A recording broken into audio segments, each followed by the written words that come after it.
Un fenómeno interesante e indeseable de este aparato es el siguiente. Aquí algo. Observar las válvulas. No se ve brillar el filamento, aunque está en marcha, cosa normal en este tipo de válvulas. Pero según cambiamos de banda,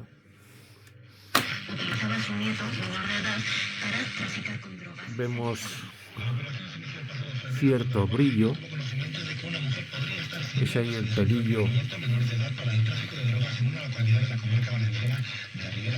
Pues ved qué pasa si lo pongo en fono. Voy a tener solamente unos segundos porque no me gusta nada. ¿Veis cómo se iluminan de forma bastante notoria las válvulas cuando están en modo fono? Ahora ya ha caído. Con unas bandas que más que unas que con otras. Esta brilla un poco más, esta brilla menos.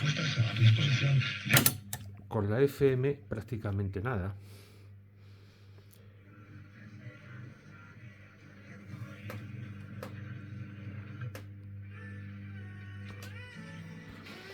Bien, ¿por qué puede pasar esto?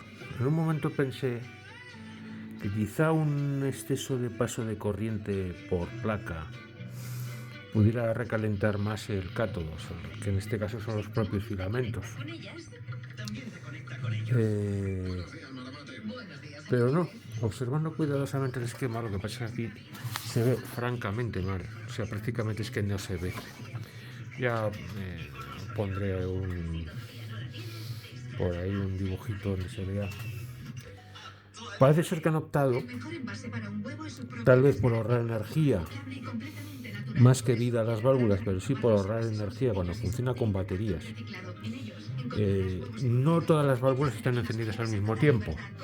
Se van conmutando y se apagan las válvulas que no son necesarias. El caso más desfavorable es precisamente el del fono, porque solamente hacen falta dos válvulas.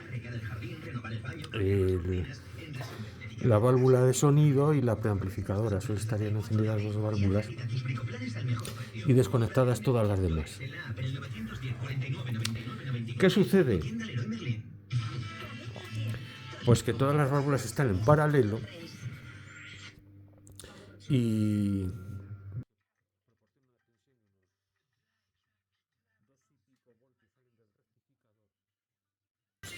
se reducen al voltio, al voltio y medio, con una resistencia, porque eso depende del número de válvulas que haya en paralelo para que circule más o menos corriente por ellas.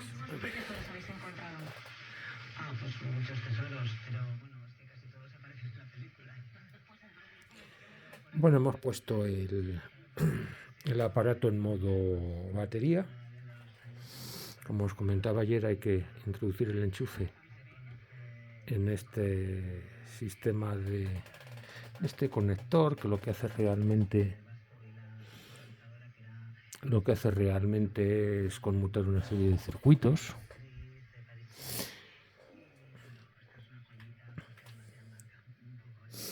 Al final estamos alimentando los filamentos pues con una pila de 1,5, tal cual debiera de ser, pero como no tenemos baterías de 90 voltios, hemos improvisado una fuente de 90 voltios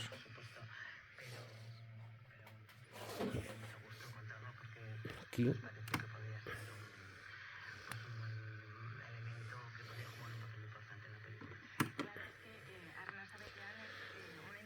Como vemos, el zumbido no lo tenemos, pero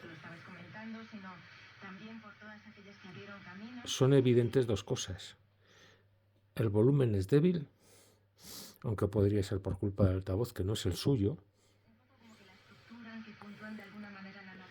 y no es bueno. El sonido no es bueno. Nos hemos quitado el zumbido de red,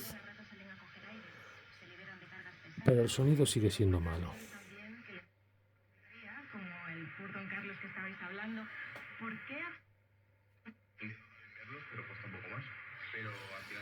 Aunque más legible que antes. Ya El extraño efecto de ponerlo en modo fono ya no tiene ese efecto de que se ponían muy brillantes las válvulas. Como que rápido, como siempre han visto que yo me lo he llevado muy bien, siempre he hecho bromas de este tipo, pues rápido Así empiezo que a llamar el ruedas, es evidente que algo pasa todavía. Bueno, era evidente desde el primer momento. Les hemos quitado el hum porque estamos metiendo corriente continua. Cuando arreglemos esos dos condensadores de filtro veremos qué pasa. Vamos a explicar un poco el problema que está sucediendo con estas sobretensiones de las válvulas. En primer lugar, veamos un esquema general del circuito. Tenemos aquí nuestro rectificador, nuestro condensador de filtro, una resistencia que permite una caída de 3 voltios, no con 5 voltios, para los filamentos de las válvulas que hemos representado aquí. Y vemos que en el sistema de ahorro, porque en estas radios, dada que la parte mayor del consumo se lo llevan los filamentos de las válvulas, lo que se hace es desconectar aquellas válvulas que no son necesarias. Si tenemos el fono, bueno, FI más mezcladora, o sea, oscilador local. Si tenemos el fono, pues solo están funcionando estas dos válvulas de salida, la preamplificadora y el pentodo de salida. Si queremos oír la AM o la onda corta, bueno, onda corta SM también, cerramos este circuito, es decir, el piano habilita este circuito y circula corriente por la válvula conversora de frecuencia y por la válvula de FI. ¿Que queremos escuchar la FM? Este circuito permanece cerrado porque estas dos válvulas siguen siendo necesarias y enciende la válvula del sintonizador de FM y del preamplificador de la FI de FM. Pero claro, ¿qué pasa en estos casos? Si están todos los circuitos cerrados en posición de AM, no, de FM, que es el caso en que se consume más energía, pues digamos que aquí tenemos 1,5 voltios. 1,5 voltios de los 3 voltios que queden en esta resistencia. Pero tened en cuenta que esta resistencia y este conjunto de filamentos forman un divisor de tensión. Cuanto más baja sea la resistencia de este conjunto, es decir, cuanto más filamentos en paralelo haya, más baja es la tensión y baja a 1,5 voltios. Pero si empezamos a desconectar válvulas, este grupo de filamentos presentará en su conjunto una resistencia menor. Entonces, en este divisor de tensión empezará a subir la tensión, siendo el caso peor, el más desfavorable, cuando ponemos en fono, porque desconectamos todas las válvulas de RF y se quedan estas dos comiéndose toda la corriente que nos están comiendo en este momento, llegándose aquí hasta casi los 3 voltios, o un poco menos, que hace que veamos brillar estas válvulas de baja tensión de 1,5 voltios, los filamentos no se los debe ver poner al rojo. Es tan tenue la temperatura que alcanzan que ni siquiera se les ve brillar. Entonces, si les vemos brillar, es un síntoma de alarma muy claro. ¿Y qué nos estaba pasando? Además, observábamos zumbido, hum. Y diríamos, ¿tiene sentido? Pues parece ser que no mucho. No mucho porque estamos metiendo corriente continua. Dice, sí, pero este condensador, a fin de cuentas, es de 470 microfaradios, que es insuficiente para un consumo que tendrán, pues a lo mejor de 300 miliamperios. Este condensador es insuficiente. Y dices, bueno, ¿y con qué nos encontramos? Porque claro, normalmente pensamos que el zumbido viene por un mal filtraje de E más B, pero es que también puede venir por un mal filtraje en este tipo de válvulas que son de caldeo directo. Aquí el filamento no es un mero calefactor, aquí el filamento es un elemento activo de la válvula, es el propio cátodo. Si por aquí al cátodo le llega una tensión con rizado, ese rizado atravesará el flujo de corriente de dentro de la válvula y se traducirá en su amplificación oyendo el hum característico. Y luego ya pensando me di cuenta de una cosa interesante. Digo, pero bueno, ¿por qué demonios siempre hay una pila conectada aquí? Porque esto originalmente traía una pila de níquel cadmio que, según vimos en la traducción que... Bueno, vamos a hacer una prueba más interesante.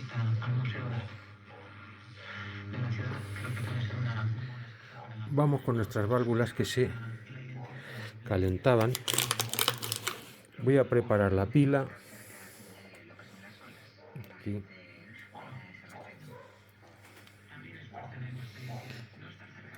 Voy a poner el fono. Vemos que se pone rabiosa las válvulas. Meto la pila.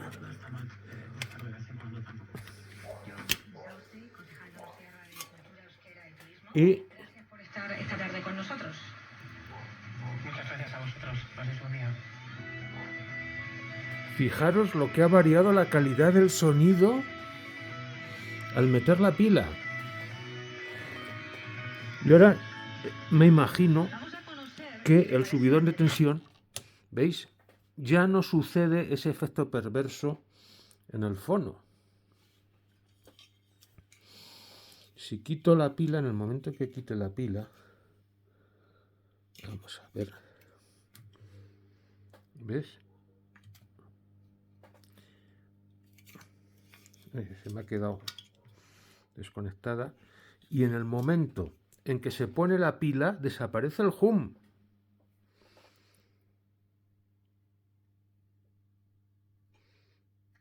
No suena muy bien. Muy importante, pero también es cierto que tiene un impacto en la ciudadanía.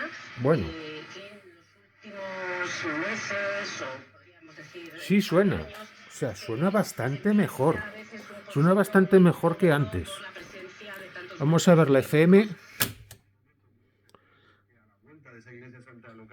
La FM tiene muy poco fuelle, pero suena.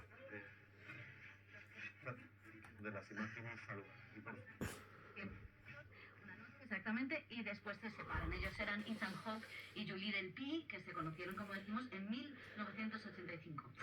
Pues, efectivamente, la pila es obligatoria. Si no se pone... En nuestra asociación nunca habíamos usado ese tipo de megafonía. Si no se pone, suena mal y encima forzamos las válvulas. Desde luego, el conocimiento que tiene esta gente de el comportamiento de las pilas secas es interesantísimo, porque claro, a nadie se nos ocurre meter una contracorriente en una pila seca. Pero realmente, dándole vueltas al asunto, químicamente no sé lo que está haciendo. Simplemente está impidiendo la tensión inversa de la pila, impide que vuelva hacia atrás. Pues si están entrando 2 voltios, lo único que está bajando por la pila hacia abajo son medio voltio. Y esa corriente no sé si tiene algún efecto electroquímico en los componentes que en aquella época eran pilas de carbón y zinc, que lo mismo no pasa nada. En estas alcalinas no sé qué química llevan, pero en las antiguas el desgaste de la pila consistía en que se iba degradando el envase de zinc, y por eso llegaba un momento que se ponían gordas, reventaban, porque aquello se oxidaba y se salían las tripas. Pero claro, en este caso puede que hasta incluso impida que la pila se descargue. No se va a cargar porque no es una pila recargable, pero a lo mejor impide que se descargue. Esa tontería. En fin, hay por ahí una serie de cosas que sería interesante investigar. Vamos a ver un poquito el esquema de este receptor, que tiene muchas cosas interesantes. Como veis, pues básicamente se trata de un superheterodino, pero lo vais a ver enrevesado.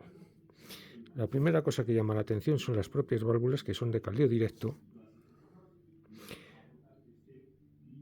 Aún así reconocemos bien las partes. Este es el receptor de frecuencia modulada. Un receptor de una sola válvula que cumple 3 funciones: amplificadora, oscilador local y conversora de frecuencia. Es decir, ya casi como en los transistores, que un solo transistor cumplía las 3 funciones, pues en este receptor una válvula cumple las 3 funciones. Un amplificador de frecuencia intermedia para FM, en exclusiva. Nuestra válvula conversora de frecuencia y oscilador local para ya lo que es modulación en AM, es decir, tanto onda corta, onda larga y onda media. También cumple la función de segundo amplificador de frecuencia intermedia para FM. Una válvula amplificadora de frecuencia intermedia tanto para AM como FM. Por un lado veremos aquí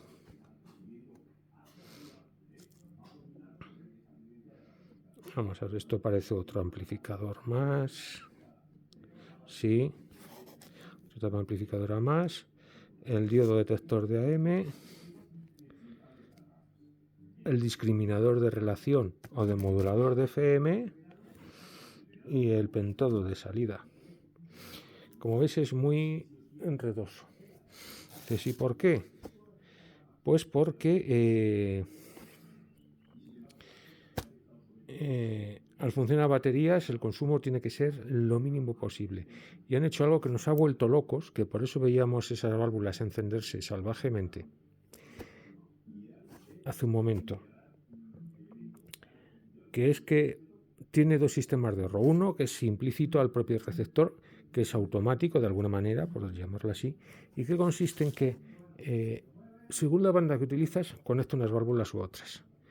Si no necesitas esa válvula, pues la apaga. En frecuencia modulada funcionan todas las válvulas porque esta tiene que funcionar, esta tiene que amplificar la FI de FM, esta lo mismo.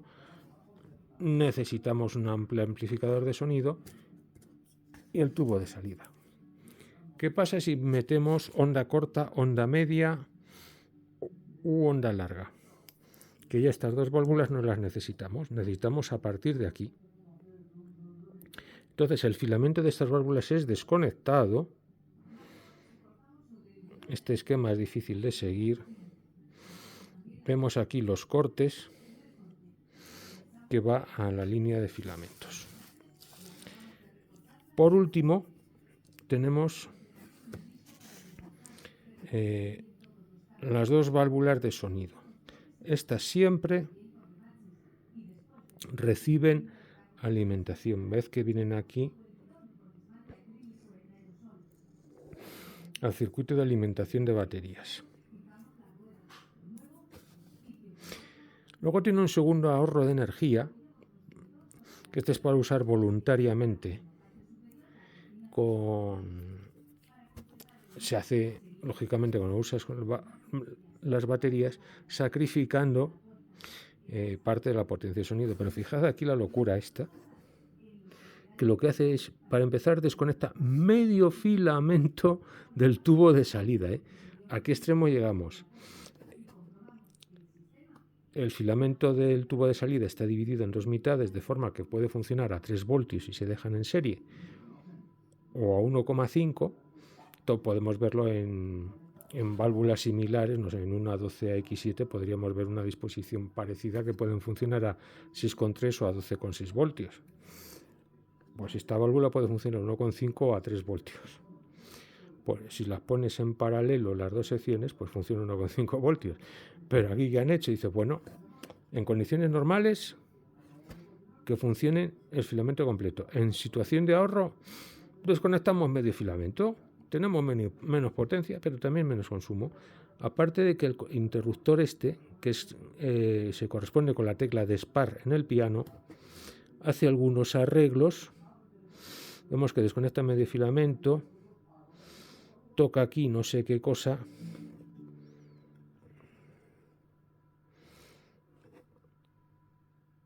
y hace aquí algún arreglo también en más B, porque esta es la sección de más B. Supongo que reducirá la tensión de alimentación o algo raro. Pero en fin, que este no es un receptor para pusilánimes. Es un super heterodino, pero con más trampas que un bosque de osos. Y vamos al tema de la batería. Aquí vemos las baterías de filamento. Este es el elemento de níquel-cadmio, que siempre está conectado, ves que siempre está conectado a la alimentación. Aquí se corta, pero este interruptor en realidad es la perilla del potenciómetro. Y en paralelo, pues tiene opcionalmente una o dos pilas secas que representan aquí. Es decir, siempre están conectadas. Esta parte del circuito siempre está activa, independientemente de que estemos usando las baterías o usando la red. Espero no haberos liado mucho.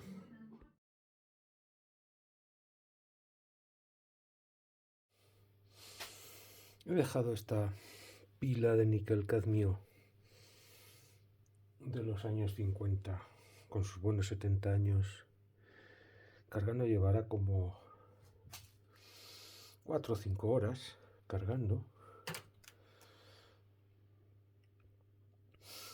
Vamos a desconectar la fuente de alimentación, a ver si cae o no cae.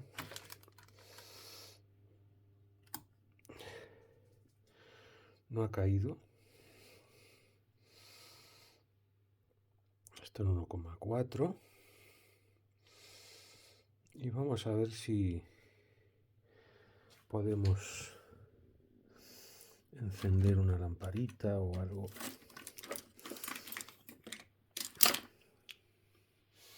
A ver qué tenía por aquí.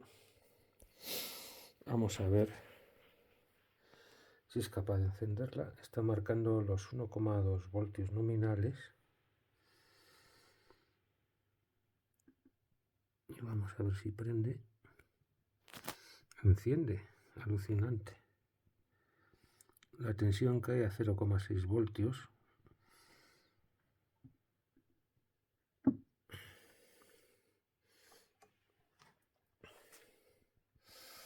Vamos, que ya hemos descargado la batería prácticamente. Evidentemente, una batería de 70 años, pues como que no. Pero todavía es capaz de encender una lamparita, aunque sea durante unos segundos. Bueno, ha sido un experimento perfectamente inútil, pero tenía curiosidad por ver si tenía alguna vida la batería.